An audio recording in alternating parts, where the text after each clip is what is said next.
Perhaps one of the reasons that we find the concept of Ascension Day hard is some of those old images of sort of Jesus disappearing on a fluffy cloud, a sort of spiritual escalator. That's hard for our postmodern brains and with all the science that we know about to comprehend and to get our heads around. But we know that clouds do appear in the Bible as sign of God's presence. Remembering the pillar of cloud and fire as the children of Israel wandered in the desert. And then those images of Jesus coming on a cloud with a final trumpet at the end of the age. Because in some ways the natural world does help us connect with God, help us to be aware of his presence with us. We perhaps get a bit bogged down in questions about where did Jesus go and how did he go, and those of us who've been up on aeroplanes on our way to holidays in foreign places, or maybe just watched astronauts taking off for distant galaxies and planets and all of the things that perhaps exercise our minds. We know the rational part of ourselves that heaven is not just somewhere in the clouds somewhere, in the way perhaps that the people of Bible times had no concept of. Those of you who are big Doctor Who fans may find that the concept of eternity, something being outside of our sense of time and place, another dimension, is quite a natural one. And of course there are so many sci-fi fans of all descriptions and so many different plays and TV series and films, all trying to explore that concept a bit. So maybe one of the ways we can think of it is that Jesus was going back to God's dimension of reality, and that maybe one day we can hold on to that thought that God's dimension and our earthly dimension will become one. Others would say that we perhaps shouldn't get too bogged down in all of the mechanics of it all. And what is really important is what the story signifies, that ultimate truth that Jesus reigns in majesty as Lord and King. When we hear that passage from Acts, we are made, it's made very clear that Acts is a bit of a sequel.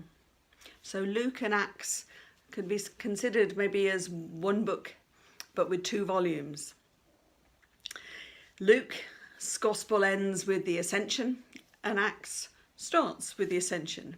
And like so often in a sequel, there's a bit of a recap of the first volume. So the passage we heard today, verses 1 to 3, was about what had gone before, Jesus' life and death and resurrection appearances. When we get to verses 4 and 5, we become aware of something that's really quite important, which is the central role of his Holy Spirit. And that despite Jesus only being present for the first 9 verses of Acts, the whole of the book is about the works of Jesus too. Everything is based on the resurrection of Jesus and his presence in a new way. And most importantly, the presence and power of the Holy Spirit. Readers are reminded that the disciples were told not to leave Jerusalem until they'd received the gift of the Spirit, which the Father had promised. And of course, we're going to hear so much more about that when we celebrate Pentecost. So the story of Ascension really actually begins in verse 6, when the apostles were gathered together to question Jesus for the last time. Lord, are you going at this time to restore the kingdom to Israel? Jews had believed that they were following a kind of Jewish revival movement when they first heard about Jesus' kingdom. Maybe a coming of a king like King David who would rule and restore the nation.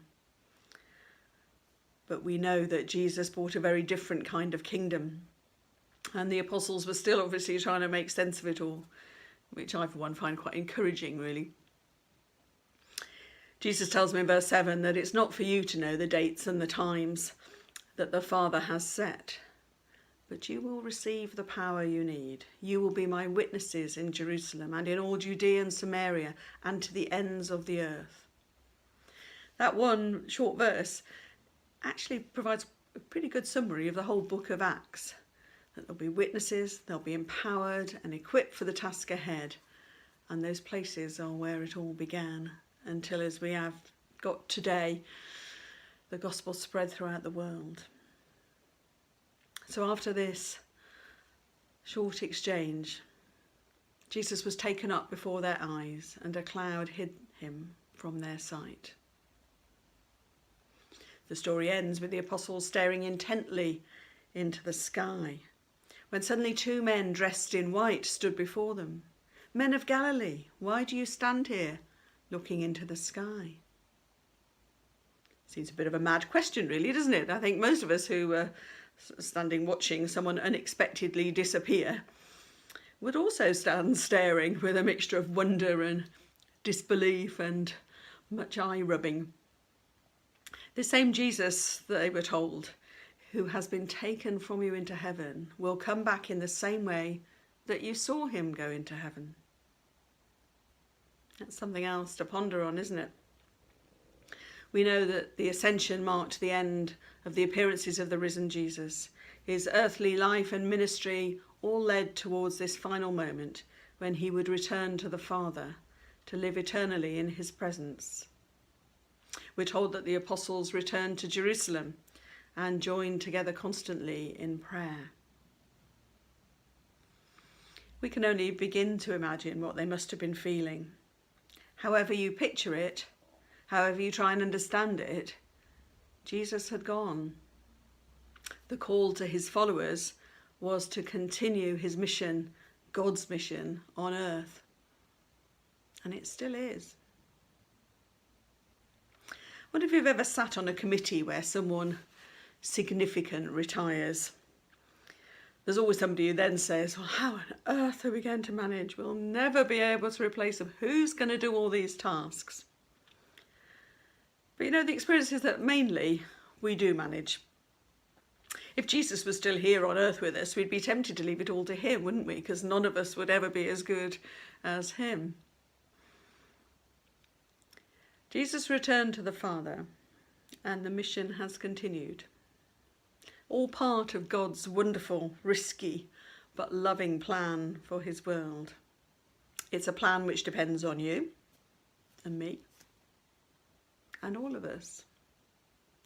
We will not feel up to the task, but we're promised that we will be equipped.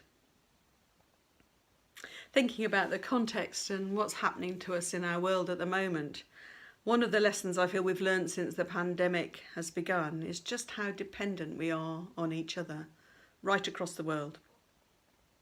Nobody felt prepared or up to this task, but somehow we have been equipped. In years to come, I'm sure we will hear many things about how we could have done things better, and there will be many lessons that we will need to learn, lessons from our experience. But in the meantime, people have been fed, the sick and the dying have been cared for, public services have been provided, churches have found ways to minister despite the buildings being closed. After witnessing the Ascension, the disciples constantly devoted themselves to prayer. It was the only thing they'd got left to connect them to Jesus. The same is true for us today. So as we go forward, learning to be church in these strange and difficult times, how we can continue to be good news to the people we meet, even if it's by electronic means. We do well to follow the example of those early followers, to spend time constantly in prayer and await a fresh outpouring of the Spirit to equip us for the task ahead. May it be so. Amen.